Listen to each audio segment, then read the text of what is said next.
Баршаңызға қайырлы күн достар. Бүгін сіздермен мен әрдайым тапсырысқа жасайтын восточный пирогтың жасалу жолымен бөлісетін боламын.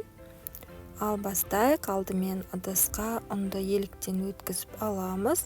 Оның үстіне бір шай қасық қопсытқышты салып, және де тоңазытқышта тұрған сары майымызды алып, үккіштен өткізіп крошка дайындайтын боламыз. Негізі осы қамырды дайындап үйреніп алсаңыздар, бұл кез келген қималы пирогтарға келе береді. Мысалы, карамельный пирог, сметанник пирогтарын мен тапсырысқа жасағанда осы қамырмен дайындай беремін. Өте ыңғайлы және жасалу жолы оңай.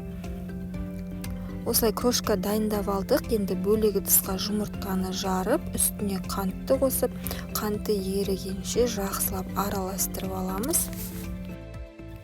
Одан кейін осы жұмыртқалы массамызды ұнға қосып, қолымызбен жұп-жұмсақ қамыр елейтін боламыз. Және тағы да айтайын, бұл егерде сіздер мен сияқты тапсырысқа дайындап жүрген болсаңыздар, бұл қамырдың ыңғайлысы алдын ала дайындап, пищевая пленка немесе целлофанға салып, холодильникке сақтап қоюға болады 2-3 күнге. Одан ұзағырақта онда мұздатқышқа, яғни морозильникке салып қойсаңыздар, кез келген уақытта алып, жібітіп пісіре берсеңіздер өте ыңғайлы әрі уақытыңызды үнемдейді. Осылай целлофанға салып, 10-15 минутқа холодильникке тындырып қойдым.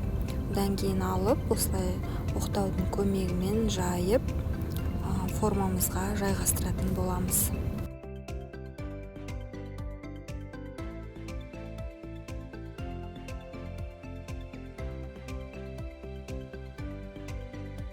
Восточный пирогқа осындай форма қолданамын. Оның асты ашылады.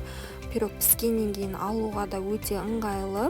Диаметрі 26 см және глубинасы 2 см болады. Осылай қамырымызды жайып алғаннан кейін пергаменттің үстіне осылай жайғастырамыз.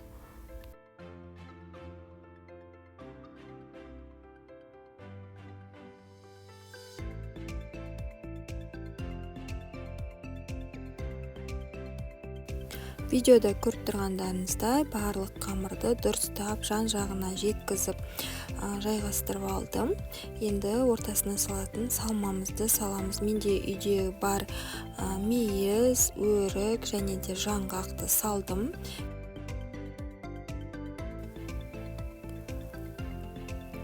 Жан-жағына жеткізіп, осылай дұрыстап салып аламыз. Одан кейін бұл пирогқа жақсы сапалы сгущенное молоко керек болады. Өте жақсысын алыңыз, және де мен қандай қолданатын астына описаниеге жазып кетемін. Сол жерден көріп алсаңыздар болады. Осы пирогтың өте дәмді болып шығуына тікелей осы сгущенкаға байланысты. Сгущенканы құйғаннан кейін лопатканың көмегімен дұрыстап жан-жағына жеткізіп жағып шығамыз.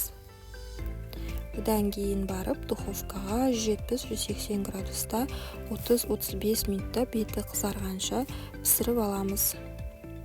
Мен пирогым пісіп шықты толықтай. Енді осыны суытамыз. Тек суығаннан кейін ғана барып формасынан шешіп, кесіп, осылай шаймен іше берсеңіздер болады.